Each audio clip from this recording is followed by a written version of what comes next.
तुषार शर्मा की हत्या के मामले में आखिरकार उसका पति या कहे आरोपी समर्थ सिंह ने जबलपुर के हाई कोर्ट में सरेंडर कर दिया। जिस प्रकार से वायरल न्यूज़ में ये देखा जा रहा है कि समर्थ बाकायदा काला चश्मा, मास्क और टोपी लगा के पहुंचा और उससे सवाल करने के लिए मीडियाकर्मी टूट पड़े।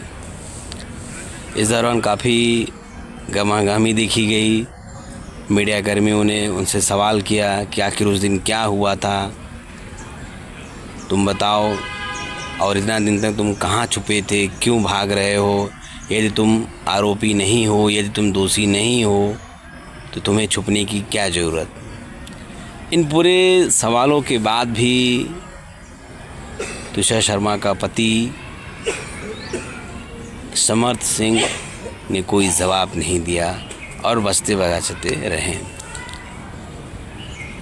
अब यह प्रकरण को लेकर पिछले कई दिनों से इंटरनेट पर बड़ी तेज़ी से बहस छिपा है। जिस प्रकार से बहस चल रही है, हालांकि अभी इसकी सच्चाई आना बाकी है और इस पूरे प्रकरण पर अब देश भर के परिवारों की या कहे हर पिता बेटी के उस पिता की निगाह टिकी है जिनकी बेटी के साथ इस तरह की घटना हो चुकी है, या वह बहू वह बेटी जिनके साथ इस तरह की घटनाएं एक मानसिक प्रताड़ना के रूप में घरों में, ससुराल में अभी भी हो रही है।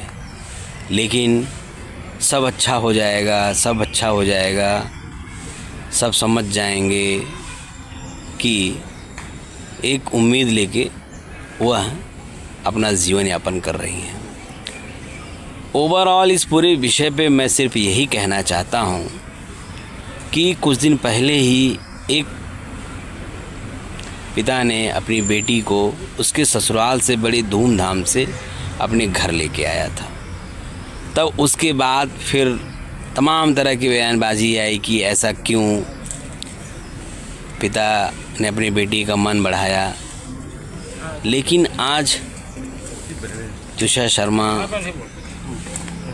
जो कि अब नहीं है इस संसार में, अगर तुषार शर्मा वहाँ अपने आप को इस तरह पीड़ित मान रही थी, यदि उसके पिता या उसके परिवार वाले समय रहते उसे अपने सकुशल घर ला लिए होते, तो इतना जो मानसिक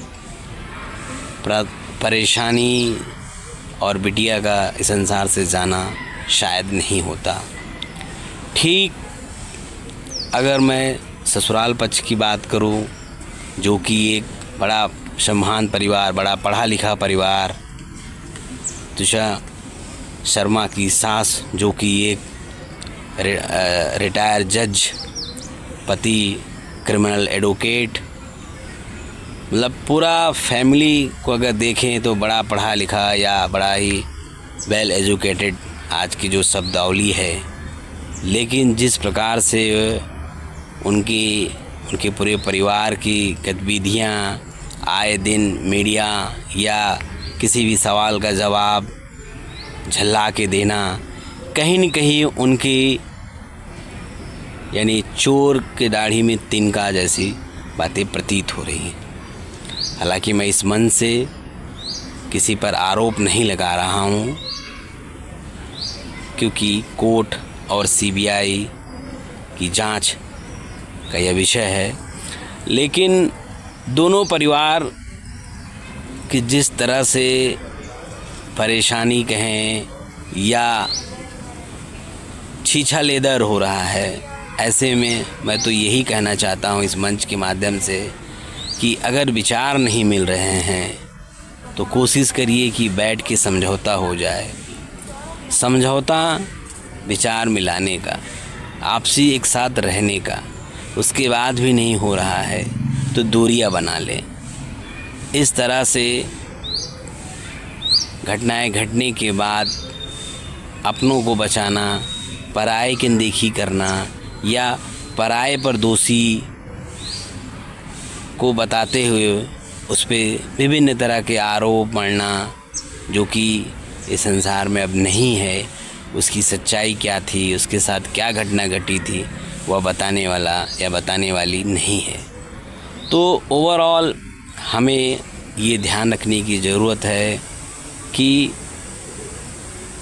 हम ऐसी परिस्थितियां बनने से पहले यह ज़रूर सोचें कि हम अपनी बिटिया की शादी कहाँ कर रहे हैं, और संबंधित परिवार भी यह सोचे कि जो बिटिया को हम अपने घर में ला रहे हैं बहू बनाकर, उसके विचार क्या हैं, वह किस परिवार से आ रही है।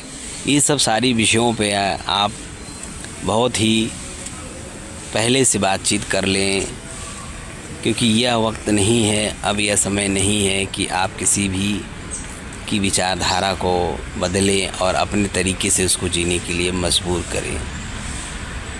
बाकी आप सभी का क्या कहना है कमेंट करके ज़रूर बताइए।